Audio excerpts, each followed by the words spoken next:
Good morning, Kathy.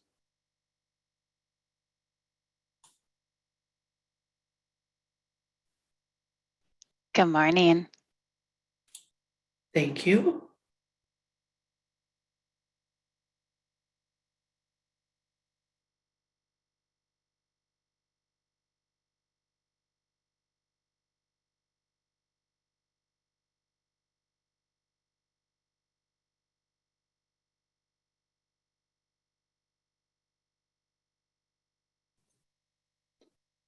Okay, good morning, everyone. It's 8 o'clock. We do have a quorum, so I will call the meeting to order. Let's see, welcome to all of our guests that are virtually joining us and those that may join us later when they watch the YouTube video. Let's see, we have virtual meeting guidance. Janelle? Yes, thank you, Commissioner Hobble. Good morning, commissioners, members of the public and staff. To help us have a smooth meeting, I'm going to review just a few decorum rules for all. Number 1, please ensure your mic is muted unless you're speaking. Number 2, please state your name before speaking. Number 3, in general, please have your cameras on if possible if you're speaking. You may turn your cameras off if you're experiencing technological challenges. And number 4, as a reminder, the public chat has been disabled, but you can still send messages to the host if need be. And this meeting is being recorded and streamed live on YouTube. So with that, let's have a great meeting, everyone. Thank you. Thank you, Janelle. That will take us to announcements. Michael, do you have any announcements before we do the welcomes? President Howell, I do not have any announcements today. Thanks. Okay, so first we have Jacob Price, who's going to be introduced by Alan. And then we have Rigoberto Ramon Solis, who will be introduced by Brady Lesnar, and then Dylan Konkel, who will also be introduced by Brady Lesnar. So Alan, you want to take it off?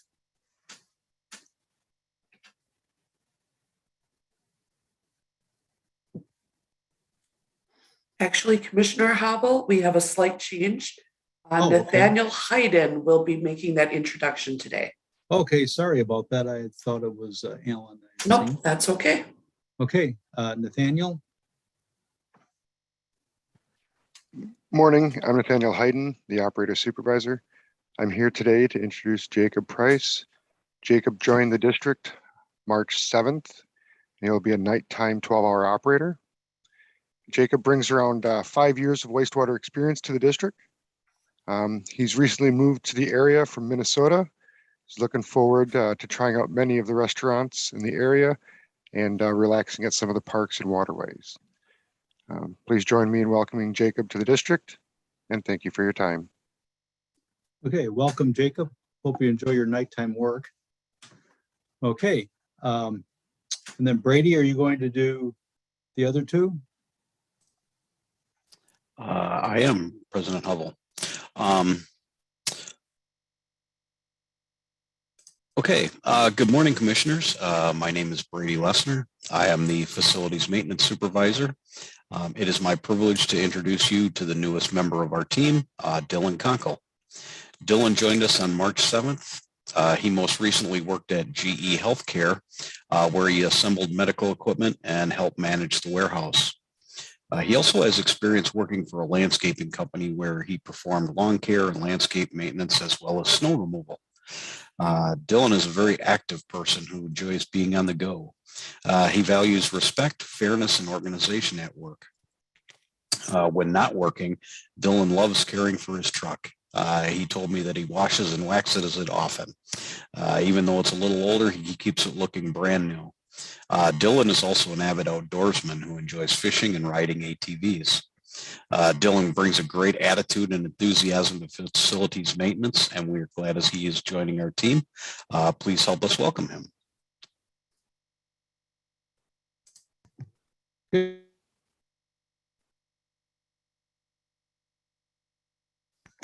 Welcome, Dylan. Enjoy your term with the district. Okay, then you're going to do Rigoberto.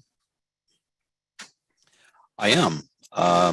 Again, this is Brady Lessner, and it's my privilege to introduce you to our very first trainee, Rigoberto Ramon Solis. Rigoberto, as I said, is the very first trainee to work with facilities maintenance. We are excited about developing this opportunity. His past work experience is in the hospitality industry, but he's looking for a new and different challenge. Rigo's first day was on March 7th. He's already proven to be a quick learner who is not afraid to jump in and help with any task, even those he's not that familiar with. Rigo is a family man who spends his spare time with his wife and 2 children who are both under 10. And as a family, they really enjoy sports. Rigo's enthusiasm to learn, his relaxed demeanor and friendly spirit will go a long way towards establishing our new trainee program. So please join us in welcoming Rigoberto to the district. Okay, welcome, Rigoberto. Enjoy your tenure with the district as a facility maintenance trainee. Okay, that takes us to appearances by the public. Do we have anybody from the public that wishes to appear? I don't see any hands up. So we'll move to the consent calendar where we have the cash statement capital projects, approval of the minutes from the 24 February meeting, and then review and approval of several, I think there's 6 sanitary sewer extensions. Do we have any questions on any of those items before we move to get a motion?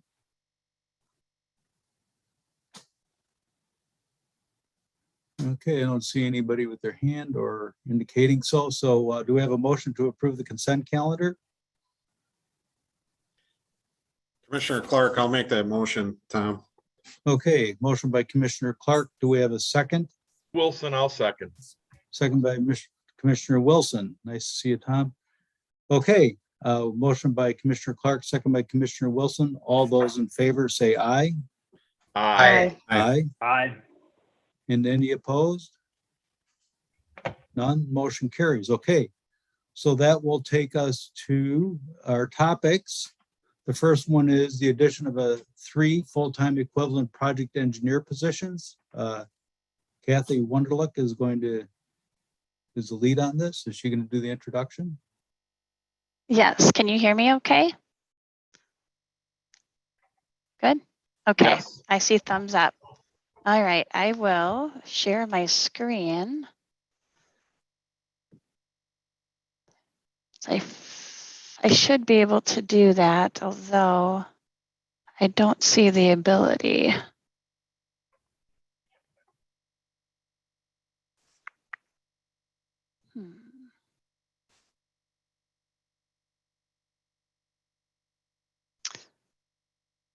I am not sure.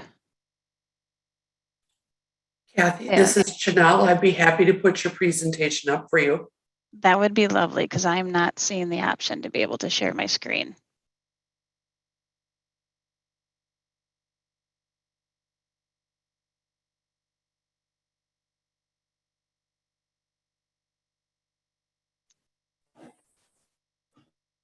Excellent, thank you. All right. Well, good morning, President Hovell and Commissioners. Happy St. Patrick's Day. I am Kathy Wunderlich, the Director of Engineering, and I am pleased to bring this request to you today, the approval of the addition of 3 full-time equivalent project engineer positions in the 2022 budget. Next slide.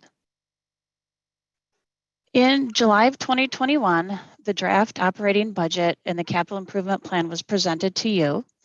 This plan outlines 4 specific challenges the district is facing: aging infrastructure, increased regulation and compliance, climate change and capacity, and the infrastructure projects and the annual programs that have been identified to address those challenges. The engineering department initiatives specifically laid out in the capital improvement plan are shown here, including department planning of staffing needs, implementation of the 2022 capital improvements plan, force main inspection, and the inflow and infiltration reduction program. As you know, the engineering staff play a significant role in implementing the capital improvements plan. This makes up more than 80% of our overall workload. It was brought to the Commission's attention in July during the presentation of the 2022 to 2027 Capital Improvements Plan that capital needs are now outpacing the district's engineering staff capacity. As a part of the CIP, we committed to conduct a more detailed analysis in return for further consideration. This request presents the first results of that analysis, which is the immediate need for 3 FTE additional engineering staff.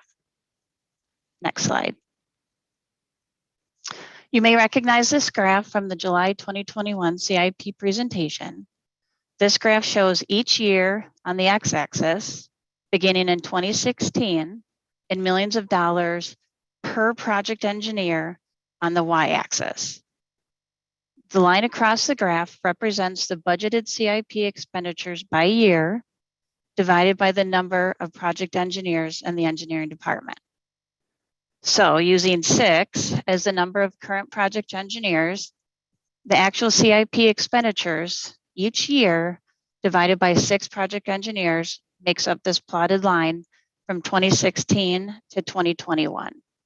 So in 2017 and 2018, the actual expenditures were between 6 and 7 million, which is approximately 1 million per project engineer. In 2021, the actual expenditures were about 25 million, which is just over 4 million per project engineer. And you can see by this plotted line from the green zone in 2016 through 2019, then we proceed through the yellow zone in 2019 to 2020 and into the red zone in 2021. And after 2021, using the proposed CIP projects divided by 6 project engineers, we're skyrocketing through the red zone. This line indicates that we have already exceeded the existing engineering capacity in 2020 and 2021. Next slide. So you may also recognize this graph from the July 2021 CIP presentation.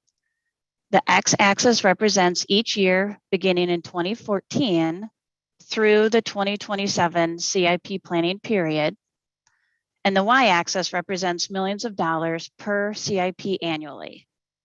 The millions of dollars that were anticipated or budgeted in each year's CIP are shown by the green bars, whereas the actual CIP expenditures by year are shown with the blue bars.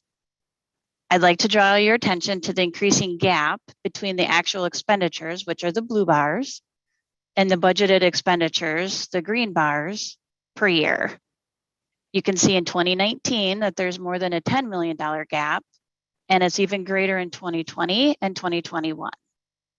Thinking back to that last slide that I just shown you, in 2019, we crept into the yellow zone for engineering staff capacity, and in 2020 went into the red zone for engineering staff capacity.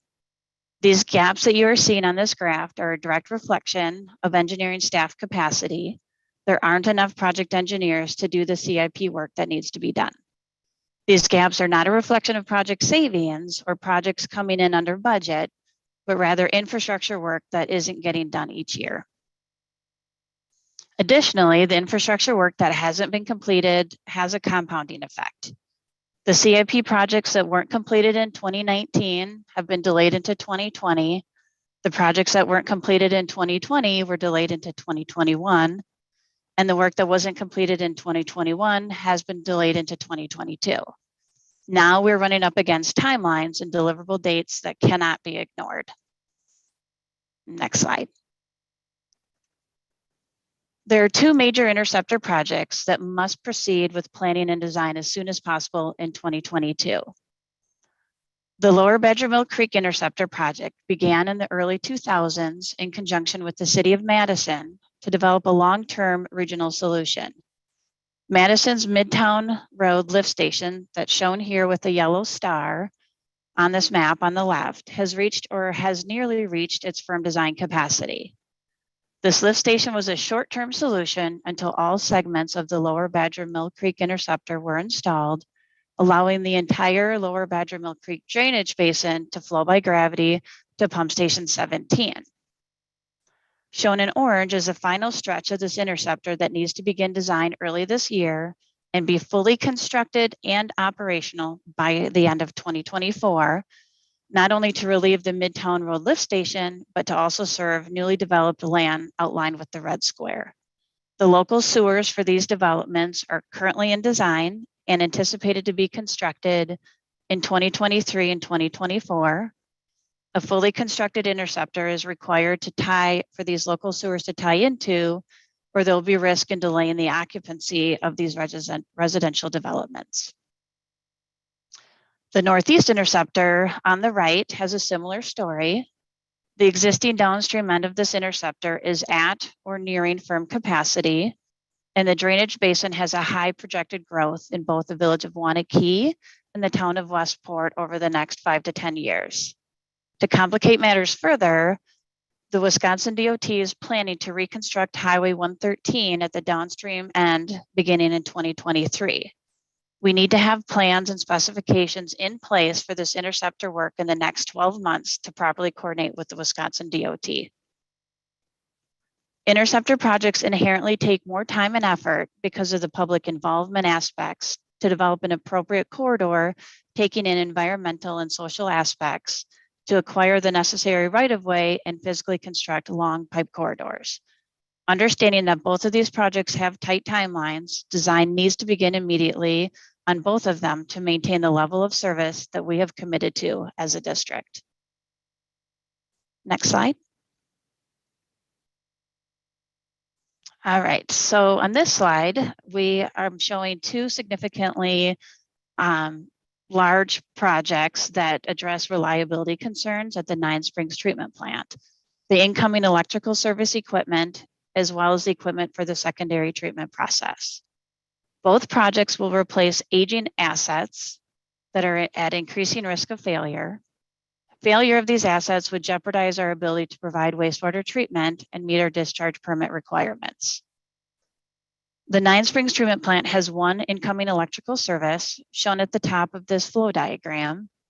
This incoming service and associated equipment utilize equipment that has reached its useful life and reported to have numerous defects and safety concerns in 2020. Replacement parts for this equipment are not readily available, if available at all, and failure would result in complete loss of power to the treatment plant. We, as well as others across the nation, are experiencing significant lead times on receiving mechanical and electrical equipment with as much as a 12 to 24-month delay. It's imperative for us to address this concern to design and construct replacement of this equipment before it fails. The 2016 liquid processing facilities plan identified a number of improvements needed to the activated sludge system, specifically to improve system reliability and relieve maintenance issues. The West blowers and switchgear used for secondary treatment have been given priority for replacement as they are at the highest risk for prolonged outages that would directly impact the firm treatment capacity of the treatment plant. As mentioned previously, the significant delays in mechanical and electrical equipment need to be taken into consideration to design and construct replacement of these equipment before they fail. This project in particular is more involved and will take longer to design as it entails the low dissolved oxygen treatment process and right sizing the equipment and the process to meet our long-term treatment goals. Next slide. So this slide is meant to be symbolic of the slowdown we have already been experiencing at the district in implementing our CIP. We're experiencing a compounding effect of slowed and delayed implementation of CIP projects, which is having a ripple effect, very much like you may experience on a busy highway that has had a single car accident. As a result of the accident, the traffic slows and the single car accident isn't addressed in a timely manner, you could result in a complete car pileup. That's where we're at today. Project implementation has slowed significantly and we're trying to avoid a pileup. The addition of 3 FTE project engineers will prevent a pileup and allow us to continue to implement our most critical CIP projects in a timely manner. Next slide. When I presented this slide to you earlier today, I discussed the gap between the budgeted CIP expenditures and the actual CIP expenditures as circled here in red. I'd also like to draw your attention to the lulls or low points versus the high points in the annual expenditures. You will see a cyclical pattern here where there are periods of lower CIP expenditures and then periods of higher CIP expenditures. This pattern represents our major project design phases, where the lows in the construction of these projects, the highs, represent this ongoing process.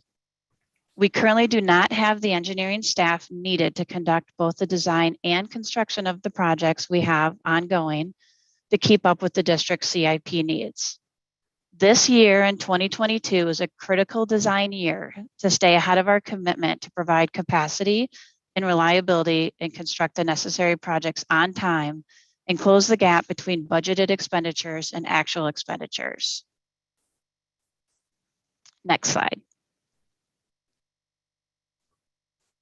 So this is a screen capture of the 2022 CIP project summaries presented in Appendix A of the approved budget. The list of projects here in the table of contents is not intended to be legible for you, but rather provide a representation of the number of projects identified versus the ones we currently have underway or are proposing to be started in 2022 by the yellow highlighting. With the addition of 3 LTE project engineers, we have prioritized the CIP projects to the most critical ones that need to be addressed as soon as possible. Next slide. And then as committed in the 2022 CIP, over the course of the last several months, we've been preparing and evaluating a task level breakdown of staff and project needs as represented here. We are confident that 3 full-time equivalent project engineers will get us back on track and allow us to close that gap. Next slide. So today I ask you as the commission to approve resolution 2022-317-R7, which approves the addition of 3 full-time equivalent project engineers to the 2022 budget. And that's all I have.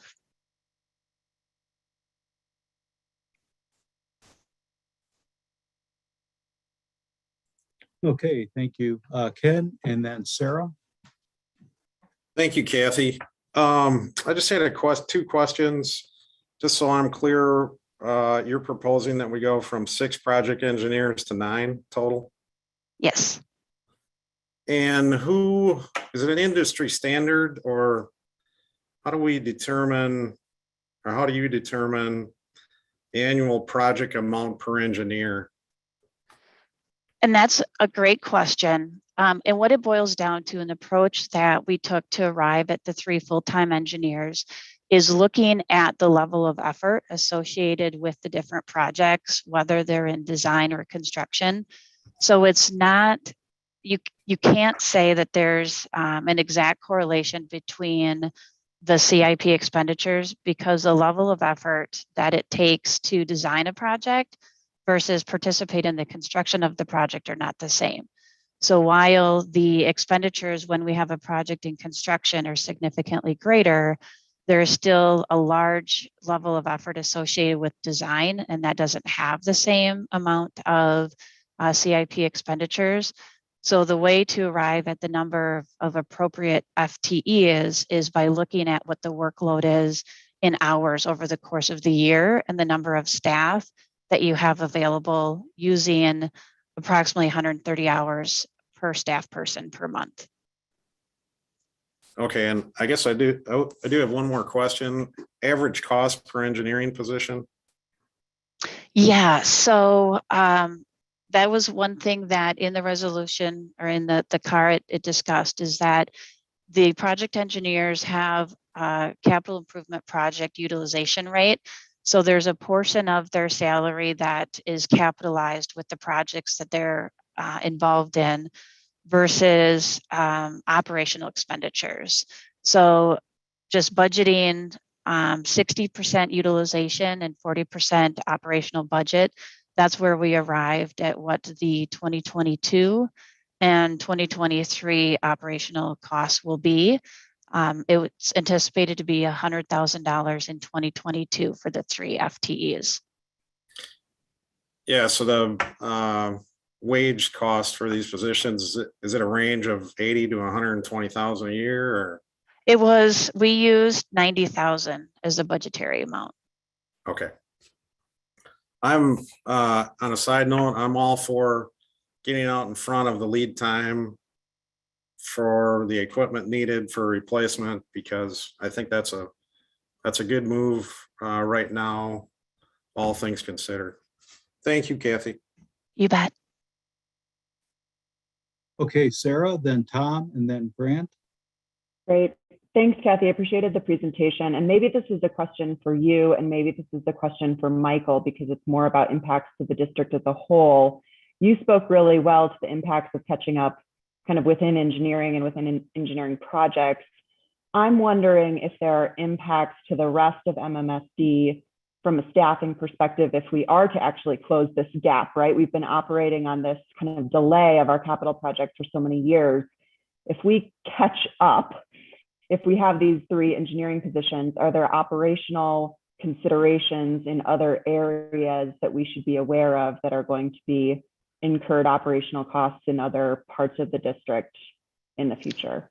Yeah, and that's a great question. In the 2022 CIP, we've made a commitment to evaluating and structuring not only the engineering department, but staff district-wide, and that it would be essentially phase 2 of this. And in the 2023 CIP is additional staff needed to address the aging infrastructure that we have, the programs that we have running, to make sure that our staffing level is appropriate. Okay, thank you.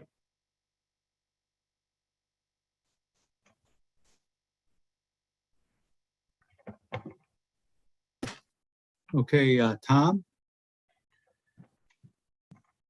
Yes, I'm here. Okay, so just a couple things. One is I'm with Ken on this. It makes sense we got to stay ahead of things. So, and we're the ones that approve some of these projects. So it makes sense that we make sure we have the staff to do it. The only other thing that I wanted to comment on is on that Northeast Interceptor. It wouldn't be development in Westport, because there's no development in Westport in that area. It is Wanakee that collects into that. So I just wanted to point that out. If you're talking about past development, perhaps, but really it's the development in Wanakee. And I think with that interceptor, there's some other things that might be in the works to upgrade it as well. So there's those projects that you mentioned. There's other projects. It seems like that to me, you're making a reasonable request here. So thanks for laying it out the way you did. I thought that was well done. Thank you. Tom, you done? Yes, I Okay. am. Good, thank you. Grant, you're up. Thanks.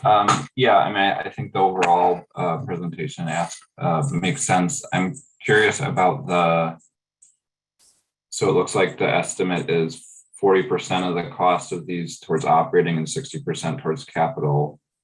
I guess if it seems like this is primarily to deal with capital projects, why is it not 100% going to capital? What's the 40% of these 3 new positions for operating? So in order for us to charge our time to capital projects, the work that we're doing has to be directly associated with that asset. So if we have, say, staff meetings where we're talking about the work that we have on our plate right now versus other aspects, assets, the condition of things, that time is more what we would call general time. Any training that staff are taking that they may be participating to maintain their professional engineering license, if attendance at a conference like the Central States or American Society of Civil Engineers, things of that sort, we aren't able to charge those back to assets, or we don't charge those back to assets. So that's where you see what that difference is between operational costs and capital costs. It's purely the business that we do on a day-to-day basis that isn't directly associated with an asset. And the estimate for that is 40% of the cost of those is for training and kind of general meetings kind of stuff. Yeah, so for example, if a person were to spend 5 hours a week in any type of staff meetings or training and things of that sort, it adds up quickly. I do believe that we can do better than 60%, but I wanted to present worst case scenario. I think realistically 70 to 80% is realistic for capitalization, utilization of the capital budget versus operational, but wanted to be able to present a worst case scenario. Yeah, and I guess this is probably starting to get more into accounting questions as much as anything else, but I know that, one of the alternatives shared with us is to contract these services out. I would assume that we're capitalizing all of the contracted engineering services, which I would assume are a higher rate than their actual pay, and that are at all-in costs for those folks getting their training, et cetera. So it seems like if all of the work is essentially going into capital projects, maybe there's a different way to think about how we're accounting for that. And maybe it should be hourly rate plus, it should be the all-in cost of what that staff is costing us if ultimately all their work product is going towards those capital projects. So it seems like a really significant amount for operating expenses that doesn't actually seem to be connected with operating work. So maybe that's something somebody's got some details now, or maybe that's something we could look at a little bit further, but I'm supportive of adding the positions to get the work done. One other factor here is why that 40% may be a little bit higher than what you would normally have in many organizations, is to have an engaged workforce requires we have members of the engineering team on the ELC. We have them involved in safety committee, and all of these really important elements of having an effective organization, and we invest in that. And that takes a non-project time to do that. And I think the challenge we've had in the past is that the engineers are so strapped with project commitments that their participation in other parts, important parts of a collaborative workplace have been less. And I think what Kathy's trying to do is to create space for that to happen. Yeah, I think it makes sense. I think it's partly, and so maybe there's just a deficit that we're plugging then, with these positions, but as presented, these three should really be focused on that gap on capital projects. It just seems like a lot of operating expense. So yeah, maybe we could get a closer look at that sometime in the future. Okay, thank you, Grant. I do agree with Grant. 40% seems excessive. One thing when I worked, people kept track of their time they spent on specific capital projects. So if you worked on a capital project for 5 hours one day, you would mark that on your time card. So you kept track on your time card that was turned in. And so that way they could then bill the project. So I don't know if our staff keep track of that, so you have an idea of what our project engineers currently do. But I do agree with Grant that 40% seems rather excessive. Yeah, and the other thing too to factor into that is any sick time, vacation time, all of those things factor into that 40%. But the staff do track their hours every single day. They report by the quarter hour to which of the CIP projects that we're working on. And we have to do that for our Clean Water Fund in order for us to report back to the DNR how much of our staff time is being spent on projects. So you think did you use those figures to arrive at this 40%? Yeah, and so even though they're not involved collaboratively enough, they're still spending that significant amount of time on other things? So, as described, there's a variety of things. The I&I program. So when we look at the staff, like system-wide or department-wide, there's like one staff is dedicated to our collection system, the I&I program, so very little of their time is capital project. They certainly do participate in some capital projects to help us with the design aspects, things of that sort.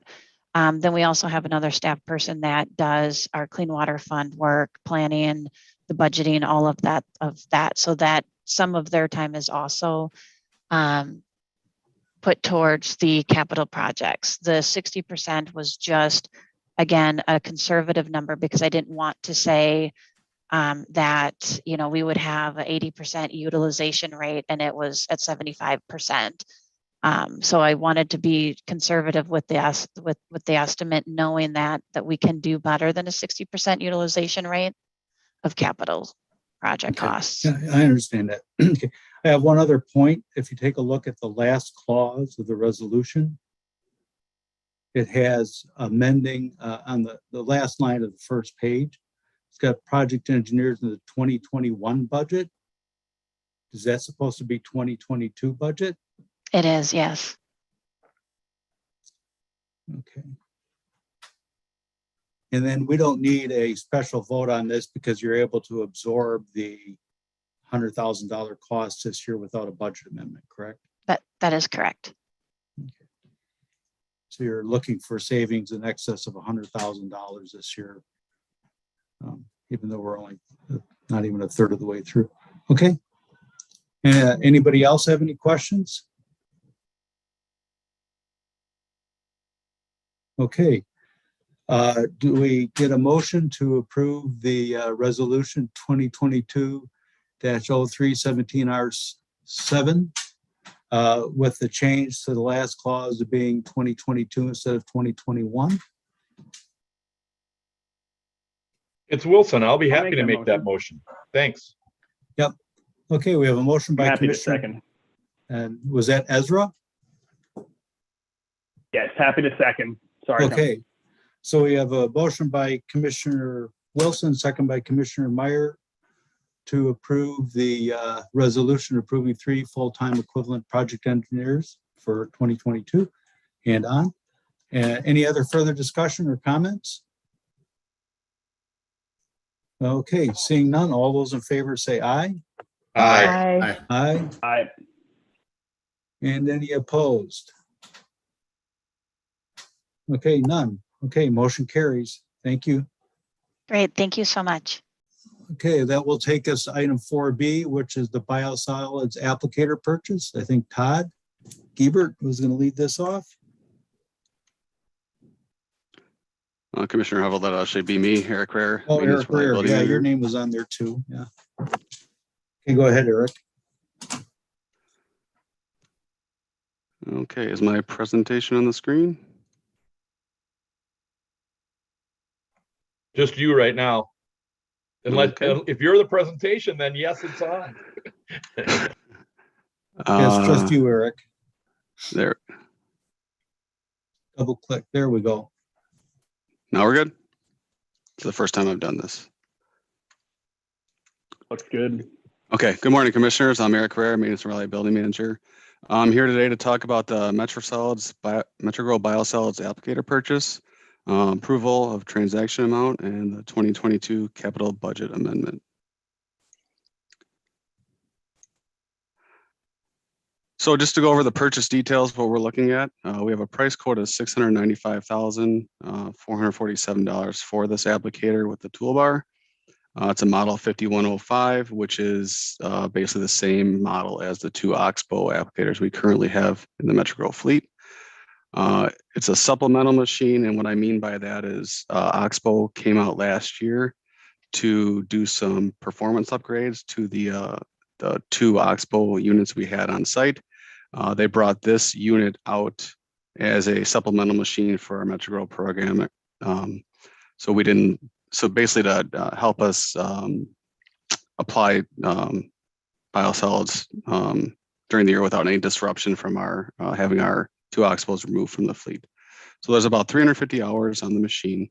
Those are all basically put on by us last year. So we know where the machine's been and who's operated it. It basically comes with a full new machine warranty and support from Oxbow. It comes with the Zimmerman low disturbance toolbar, which is a really good fit for a lot of the farmers in the area who want to go with the reduced and no-till farming practices that we've been seeing. There's GPS guidance in these compared to our older machines. What that does is allows us to more precisely apply biosolids to the fields. The guidance basically makes sure we don't over apply in areas or overlap our field row applications. And these machines have a 30 to 40% increased efficiency over our older Terragators. They hold more product. They hold about 6,600 gallons versus the 4,000 to 5,000 gallons the Terragators hold. So that's less trips back to the nurse tanks or to the tanker trailers to load. More time in the field. These applicators can load directly from our trailers, which saves the haulers time. They don't have to dump or transfer into the nurse tanks. They can just pull up to the applicator, or the applicator pulls up to the trailer, pulls right out of the trailer, goes back out in the field. The GPS, like I said before, increases our efficiency in the field too, not over applying with a better application rate. So just to give an example, this is what the machine looks like, our current machine. So if you ever drive by the Metrogro facility or are in the community and they are applying, these are our newer machines. This is what we'd be purchasing. These are our older Terragator machines if you're out and see these as well. So some considerations for this purchase. We do have a new applicator listed in the 2023 CIP. The Biosolids study that was recently completed recommended 4 of these Oxbow units to increase the overall efficiency of the program. What we're doing is taking advantage of this unit being on site with the current economic conditions. Having a unit available next year might not be a certainty. So we're taking advantage, being proactive, and reducing our risk by looking to purchase this unit we have in our possession. And if we do purchase it, it can be used immediately, probably middle of next month when we start applying to the fields. Like I kind of said before, supply chain issues create uncertainty. There's no guarantee of a new unit being available next year when it's in the budget.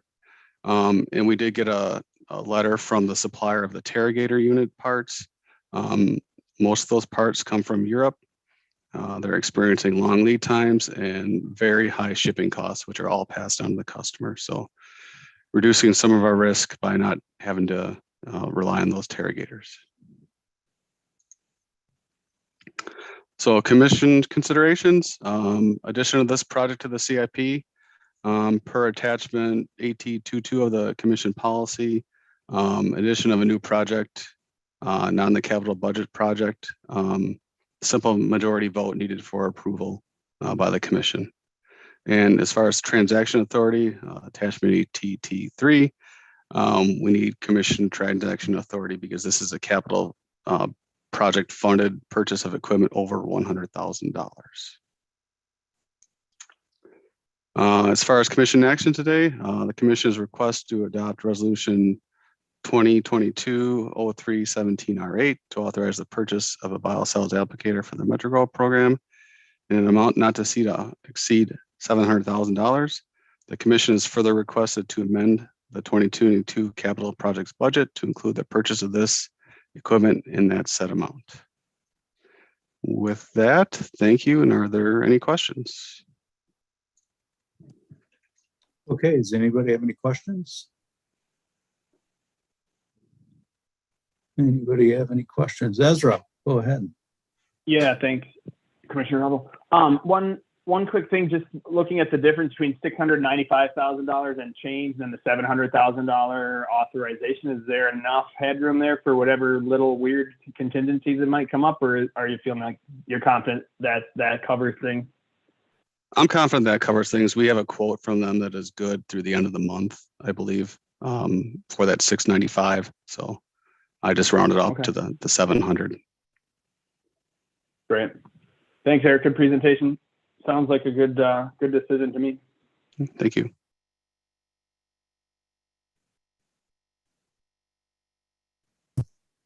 Okay, do we have anybody else? If not, can we get a motion to act on the resolution? I'll move approval of the Commissioner. resolution. I'll second. Okay, so it was a motion by Commissioner Meyer, second by Commissioner Clark to approve the resolution. Let's see, get back. Okay. Do we have any further comments? Hearing none, all those in favor of approving the resolution, say aye. Aye. Aye. Aye. And okay, so that, any opposed? None, motion carries. Okay, thank you, Eric. Thank you. Okay, that will take us to the CED update. Michael? Thank you, President Hubble. I have two announcements, and one, just a reminder that the owner community meeting is scheduled for next Wednesday, March 23rd at 9 a.m. And this will be, the focus of this meeting will be sharing with our owners the launch of our service charge review process, and in putting an invitation out for involvement in a work group that we will be forming. So that will be the purpose of next week's meeting, and hope that commissioners can join us for that meeting. It should be a good one. The second thing I'm really very excited about actually is at Shop One, we're going to have our first live event occurring on March 26th, which is next Saturday between 2 and 4 p.m. And our new artist in residence will be leading a conversation. And the topic for that, and it's open to the public, is water as community, water as kin, and a celebration of Indigenous relationship to waterways in Dajope and everywhere. So it's really, we're going to have a speaker, John Greendeer, a Ho-Chunk Health and Wellness Coordinator, and then we will have Anastasia Adams, who will perform traditional Inuit throat singing. Like I said, this is one of the first times I think the commission or the district has been open on a weekend. It will be at Shop One, and this is bringing this building alive with stories, because that is really the focus of Shop One, is how do we engage water stewards and create opportunities for conversations around water. So I'm very excited about this event. If there are commissioners who are planning to attend or who may be planning to attend, would you please email me? Because if there is a planned quorum, then, as you know, I'll have to notice the meeting and to make sure we're protected with open meetings. So please let me know if you plan to attend this district event. The other thing that we will be doing from a safety standpoint, since we're expecting several elders to be in attendance, this is going to be a mask required event. So just a note for you on that. So hope you can join us. Any questions? Michael, a quick thought. Would you mind sharing it around the details on that event by email with all of us? I sure can. Thank you. Thank you. Okay, I'm going to move on to the next segment, and I'm going to share my screen here.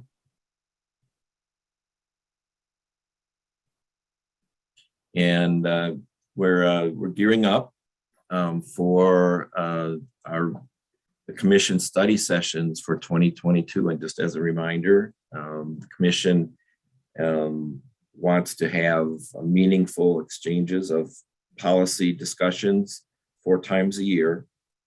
And those meetings would be facilitated by staff to allow those conversations to happen.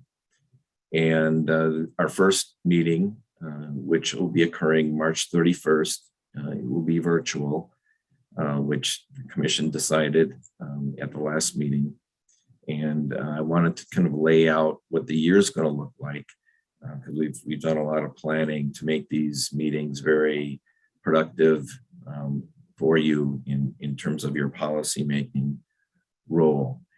And this first meeting is going to be around level setting. Then we're going to move to outcomes, monitoring, and then process. And you'll see the stars on here.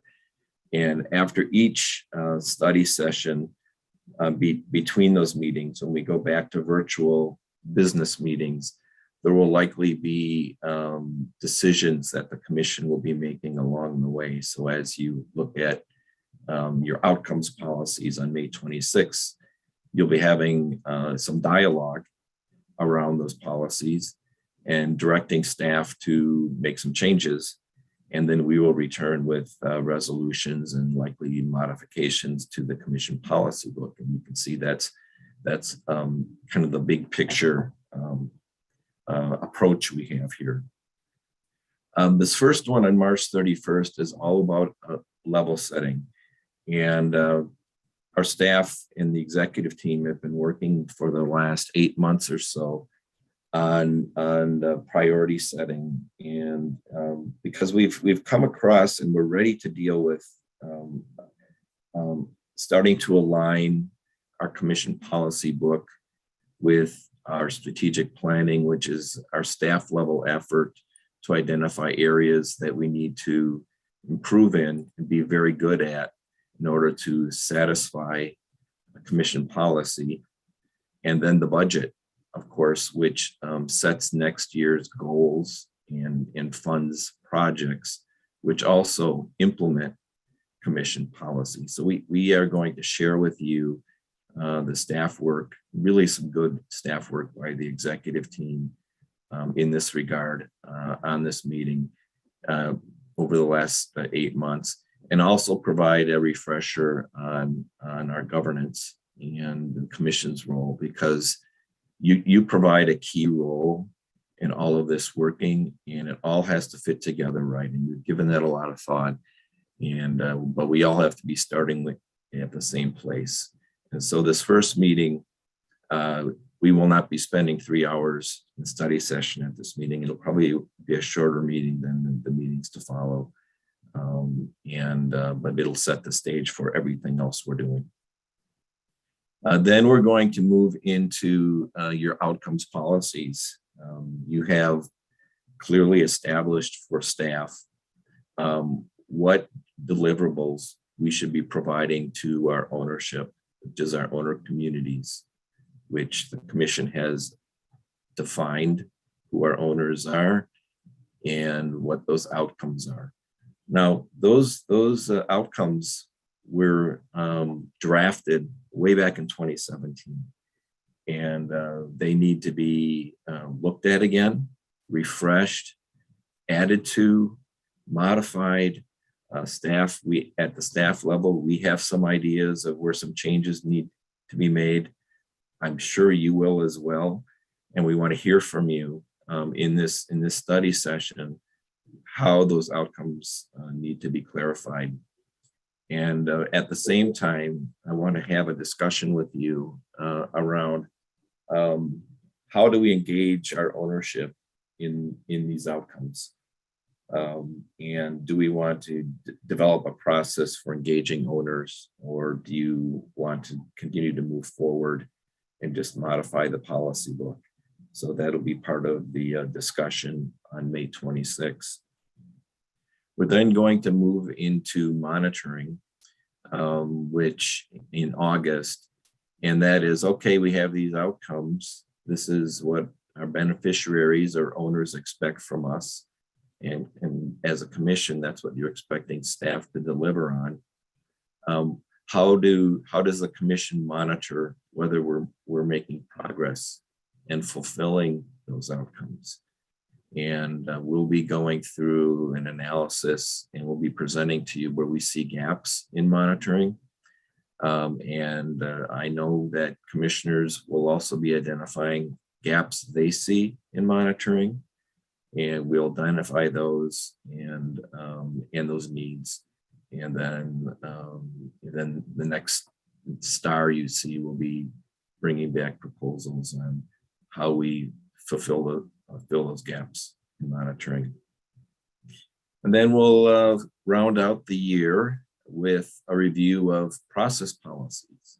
In your policy book, you have a series of process policies for how you meet, what your agendas, what's included in your agendas, and really how you govern. And we have to look at those in order to be successful at delivering on the outcomes and doing a good job of reviewing monitoring reports that will be coming from staff. How do we reshape our agendas and other things to be really efficient and effective at doing that work, and then identifying future policy topics that will which will factor into the workload for 2023, Commission's workload. Final slide is to prepare for that. There's some pre-work I have for you. I have in this commission packet your policy book. It's also available on the intranet on the commission page. You can click on it there as well to download it. And I'd like you just to familiarize yourself with the commission policy book and page through it, see what's there. I'd like you to read the introduction that's in there that really briefly in about one page and a half explains all the 4 elements of policy that the commission has established. And then also read attachment 1, which is near the back of the document, which outlines the commission, your role, and what your job is, because that's going to be essential as we move forward in how we make our governance work properly. So that will be the pre-work for this study session. And I will be, as you've asked me to, I'll be transitioning from being your chief engineer to being your facilitator. So that will be the process moving forward. So maybe I'll just pause there to see if there's any questions from the commission.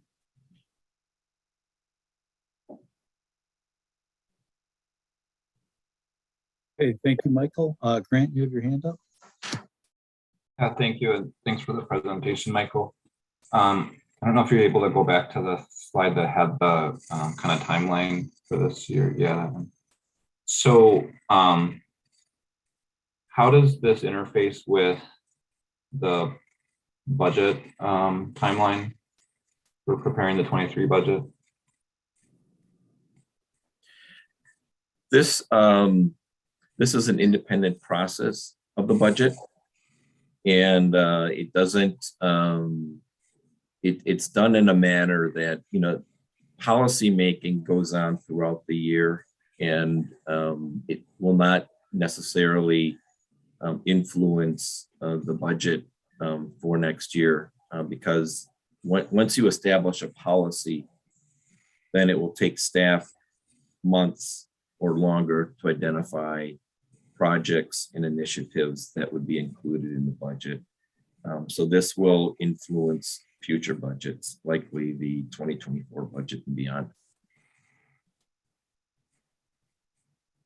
Well, and I don't know, maybe this is discussion for the CED work group, but like the work we did last year really landed on a conclusion. I'm pretty sure we shared that with the full commission. I don't know if we took a vote on it, but the intent was really to connect these things to do the plan review, affirm or change or update priorities, outcomes, etc., and then have that to you in order to prepare the budget. So it seems like we're going to miss another year with this timeline, that it won't interplay with the 23 budget, which makes me a bit nervous.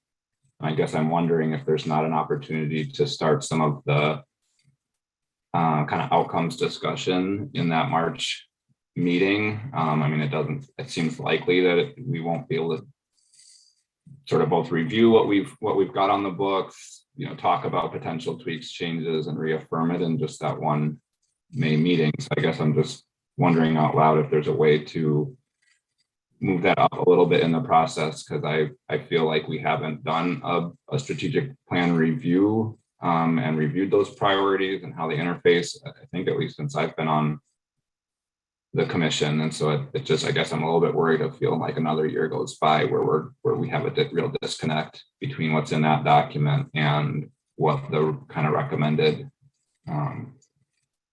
budgets look like. So I don't know if you have any thoughts on that.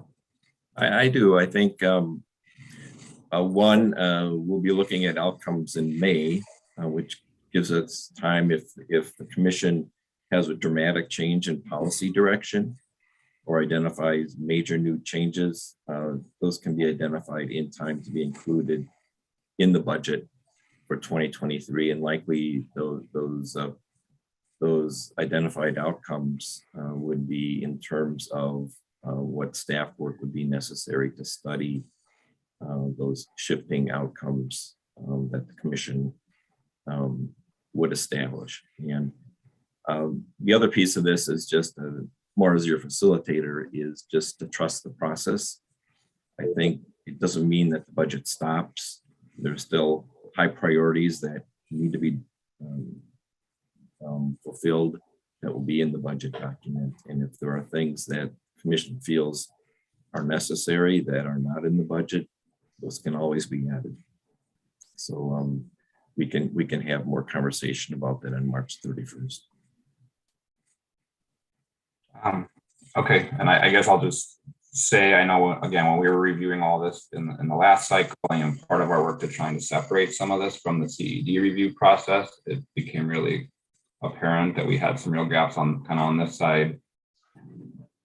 Things around workforce management that are in the strategic plan that haven't been well defined in terms of outcomes, haven't been necessarily aligned with planned budget. I just worry that we miss another year, that those aren't currently accounted for in budget. And I guess I just worry that if you and company are preparing the draft budget and we don't have an opportunity to talk through those things, and I now feel uncomfortable moving forward with a 2023 budget that doesn't address some of those things that are already in our strategic plan. So, I mean, just, I guess, something to give thought to, and the degree that we can start some of those conversations at the March meeting, I think would be beneficial for everybody. Thanks. Okay, thank you, Grant. Sarah, you have your hand up. Thank you. Perhaps just to reinforce in some ways Grant's comments, one of the pieces of feedback, and I'm open to better understanding the process, and I think level setting the session on March 31st may help clarify some of this, but I am hoping as well that we see through this process the connection between the commission's policy book, the budget, the strategic plan, and within kind of the high level strategic plan, how those pillars are being met by the budget and the goals that are set by each work group in the budget, so that we are connecting the commission's work to the direction of ongoing work at the district. So as we're moving through this process, I guess that's the piece of feedback that I would give, is I'd like to see how those levels of guidance and policy documents connect to each other in more tangible ways.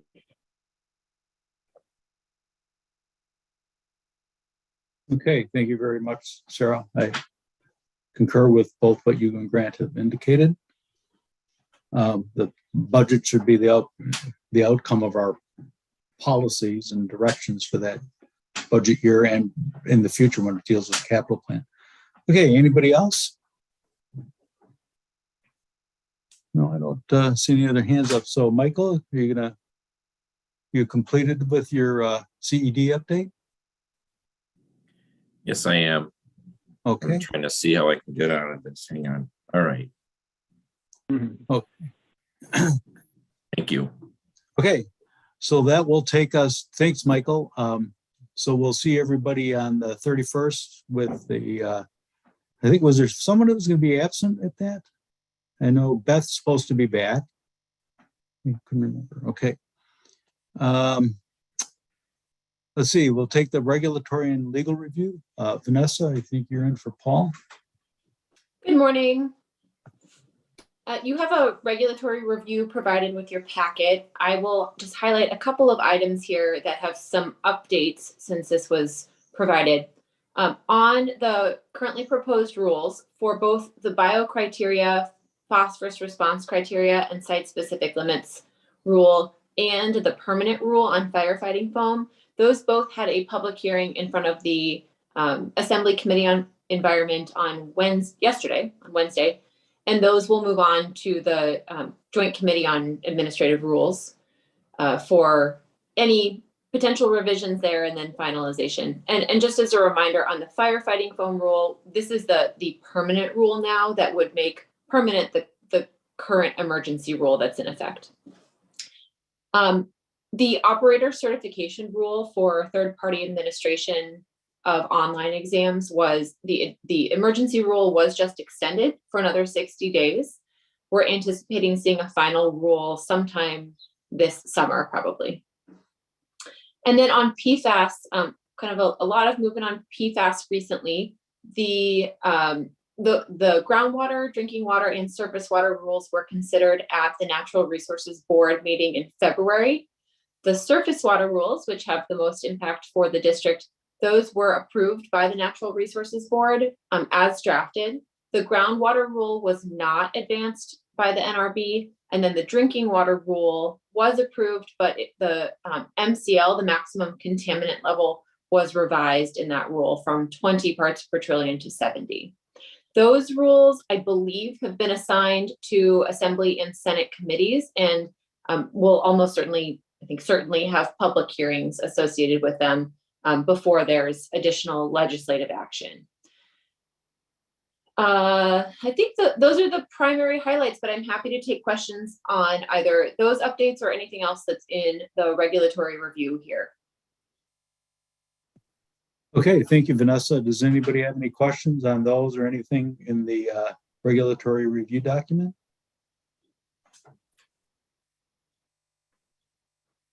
I don't see any hands up, so thank you very much, Vanessa, for your update.